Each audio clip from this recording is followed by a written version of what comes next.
Alright, what's going on, everybody? It's #Moto. I gotta finish this up and get to bed. But, pretty much just got home, and to my surprise, we got some new parts. Got the gasket kit for the top end. We have the other cylinder over there. That's gonna be going on. And we have a piston from 88 that I'm re-ringing. This is just a C-clip that I took out. Bent, obviously. Tapped at that with a hammer for the better part of 10 to 15 minutes, and she will not budge. So now we go with vice grips and PB Blast and hope that that works. This bike is absolutely disgusting. She was a grease machine. I picked it up for $500 when KDXs were still not worth much of anything. I overpaid at the time, and I took all the good parts off this and put them on Klappasaki Part 1. Hey Diesel, what's up, buddy? Garage is a mess right now, huh? Yeah. So, what do you say, little man? Get to it?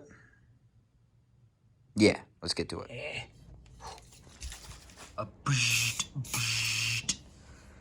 That probably ain't gonna do a whole lot, but like... Netflix, are you still watching? Yeah. Let's grab some vice grips, give her a little tug, and see what happens. So pretty much, if you don't know a whole lot about motors, so if you're rebuilding a bike, always put a towel or a bag. I doubled up just for safety purposes. I gotta have two hands for this because I have to hold this upwards, and I'm gonna shove a towel down there just in case that other C-clip pops out. Progress, progress, progress, progress.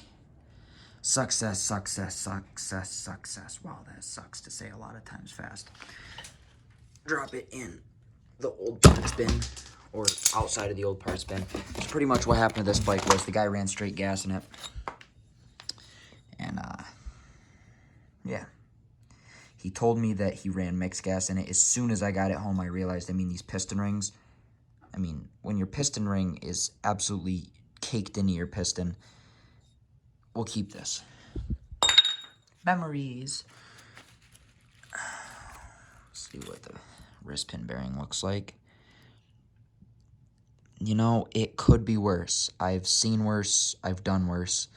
Therefore, it can go in the old parts bin as well, along with the piston. Soon to be the old shock, as you guys could probably see in part 1 if you went and watched that. Yeah, you can see the heat marks, heat coloration change. I'm no professional, being 16 years old, but that doesn't look right to me. Here's the other cylinder that I picked up. I'll flip the flash on for you guys. And it could be worse. It's got some dust. I would run a hone through it, but I believe this is Nicosil, so it wouldn't make a difference. Gonna clean this up with a rag. Clean up the ports. Wow, she is greasy. She's greasy, greasy, greasy. I noticed a cooling fin missing. It's not like I can replace that, so I really can't do much about it. Power valve seems to function relatively correctly. If you guys aren't aware of what a power valve is, pretty much it like cuts off some of your exhaust flow. Try and show you guys here. Changes how your exhaust exits the head, and which in turn gives you more low-end power, and then it opens back up. Therefore, I am going to clean this up with at least a wire brush and not an abrasive wire brush, just something very, very minimal. Clean up the gasket surfaces, probably with emery paper.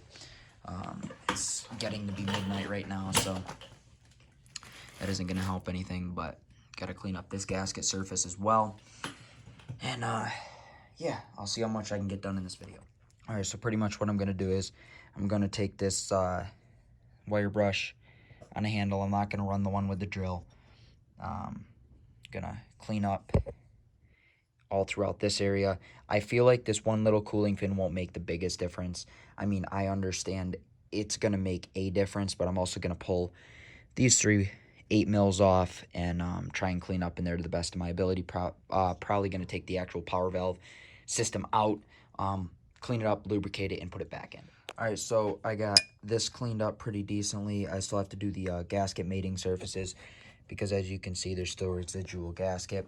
But for right now, I'm going to pop these. Wow, that's a little bit tighter than I thought. I'm going to actually have to hold it down. But after I get 1, 2, 3, 4 out, I'm not even going to be using a wrench. It's going to have to be a socket. I'm going to take this off, clean the inside of here, reapply the new gasket onto there, and continue. See, this right here is what I aim to clean out, and obviously I'll throw a little bit of either assembly lube or 2-stroke oil in the power valve train, and yeah, because this carbon builds up over time. We're getting there.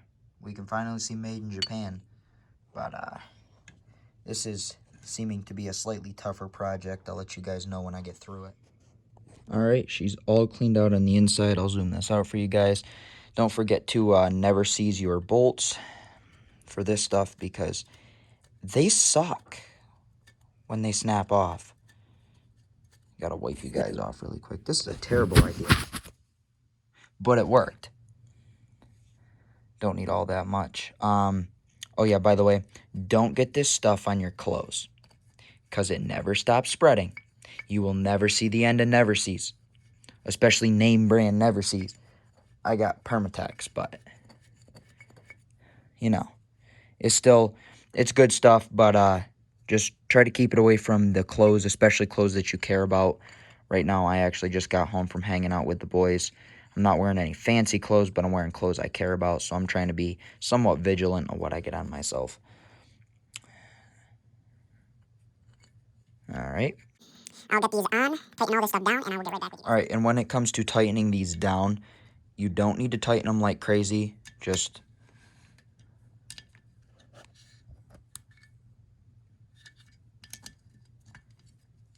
and then once you got all of them snug, just go across, across. I did that twice for some reason. Up, down, and you're good to go. Since you put never seize on them, they won't ever seize. Well, most likely they won't. Now I'm going to clean up this mating surface a little bit, and we'll be good to go. Also, I never seize those bolts while I'm here, and as you can see, it don't come off. And, I mean, it comes off your skin relatively easy, but if you got black clothes on, it'll definitely look its part. So I just put a little dab on the top, wrap it around with a rag. Also, the guy said it was running lean. I wonder why, dude. I wonder why she was running lean, you know? Okay, so it's about 1 a.m. right now. This is the old one. And old reed cage is, here's the little block. Old reed cage is around here. Actually, it's under the cylinder right now. Yeah, so this gasket sucks. So the old gasket's actually still on this one. I'm kind of thinking about reusing it. God, I hate saying that. But it's literally perfect. So I'm thinking about just bolting it up and calling it a night after I get this off. So it depends. All right, so gasket surfaces are clean. And for tonight, I'm going to put all this stuff away. I've made okay progress on it tonight. Obviously, ooh, do not want to do that. This is now the used. Actually, no, I'll turn that into the used parts bin.